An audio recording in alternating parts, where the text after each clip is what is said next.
Video में ॻाल्हि कंदासीं सिंध जी हिकु बहितरीन फनकारा शबाना गुल जे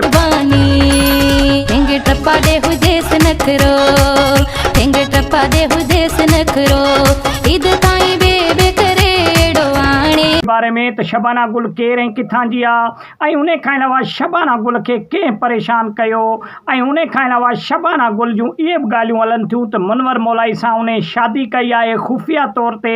इन ॻाल्हि में केॾी हक़ीक़त आहे ऐं उन खां अलावा शबाना गुल हिकिड़ी महफ़िल जा घणा पैसा वठंदी आहे ऐं उन खां अलावा उन केस्ट कंपनी वारनि खां पहिरियों जेको केस्ट रिलीज़ थियो उन जा केतिरा पैसा मिलिया उन खे तफ़सीली वीडियो में ॻाल्हि कंदासीं। दोस्तों शबाना गुल सिंध जी हिकु नौजवान आर्टिस्ट आहे, बहितरीन फनकार आहे जंहिं नंढी उमिरि में पंहिंजी मौसीक़ी जी तरफ़ क़दम रखियो। कम बेश हुन जी उमिरि 13 खां 14 साल हूंदी त हुन मौसीक़ी जी दुनिया में क़दम रखियो, लेकिन 10 साल मुसलसल महिनत करण खां पोइ हुनखे हाणे जेको आहे सो 2023 में या 2022 में कामयाबी मिली, जेका हिन वक़्तु सिंध जी हिकु वॾी ऐं बहितरीन फनकार आहे। दोस्तों शबाना गुल जी मौसीक़ी ऐं उन खां अलावा शाइरी हिकु अलॻि क़िस्म जी हूंदी आहे, अलॻि टाइप जी हूंदी आहे। उहो कॾहिं ठोड़े मुड़ुस ते कलाम चवंदी आहे, कॾहिं टावर ते चवंदी आहे, कॾहिं रक्षन ते चवंदी आहे, लेकिन हुन जा कलाम ई अलॻि ऐं मुख़्तलिफ़ हूंदा आहिनि जेके तमामु घणा मां सिंध वासियुनि खे पसंदि बि ईंदा आहिनि।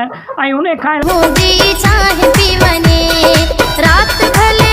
हिकु मज़ाहिया टाइप ते जेको आहे सो कलाम चवंदी आहे शबाना गुल, जेका तमामु घणी सिंध वासियुनि खे पसंदि ऐं ख़ूबसूरत फनकार आहे। दोस्तों ऐं उन खां अलावा शबाना गुल हिकिड़ी महफ़िल जा कमो बेश 50,000 खां 1 लख ताईं वठंदी आहे ऐं उन खां अलावा जेके उन जा एल्बम रिलीज़ थियल आहिनि सिंध में उन्हनि जा बि तक़रीबन 4 खां 5 लख रुपया जेको आहे सो हिकु एल्बम जा वठंदी आहे शबाना गुल, जेका सिंध जी हिकु वॾी ऐं बहितरीन फनकार थी उभरी आहे हिन वक़्तु।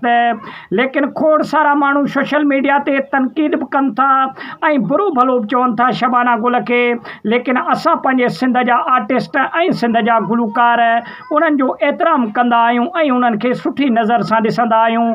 उमेद आहे त सिंध जा फनकार ऐं सिंध जा गुलकार ईअं ई आबाद रहनि ऐं ख़ुशि रहनि। दोस्तों इहे सिंध जा असासा हूंदा आहिनि, सिंध जा फनकार ऐं सिंध जा गुलकार। अहिड़े तरीक़े सां शबाना गुल बि हिकु सिंध जी बहितरीन फनकार आहे जंहिंखे हिन वक़्तु लखे माण्हू परस्तार आहिनि शबाना गुल जा, ऐं हिन वक़्तु उन जा एल्बम जेके बि रिलीज़ पिया थियनि 2022 खां पोइ उहे कमो बेस सभई जेको आहे सो वायरल पिया थियनि ऐं तमामु घणी उन खे मोट बि मिले पई। दोस्तों इहे ॻाल्हियुनि में का बि हक़ीक़त कान्हे त मुनवर मौलाई सां शबाना गुल शादी कई आहे, इन में असांखे का बि हक़ीक़त ॾिसण में कान थी अचे।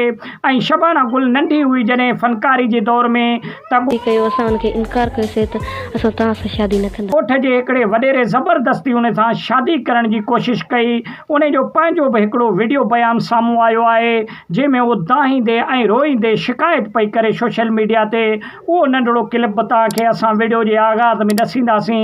उमेद आहे त नंढिड़ो वीडियो तव्हांखे पसंदि आयो हूंदो। वीडियो खे लाइक ऐं शेयर कयो। वॾी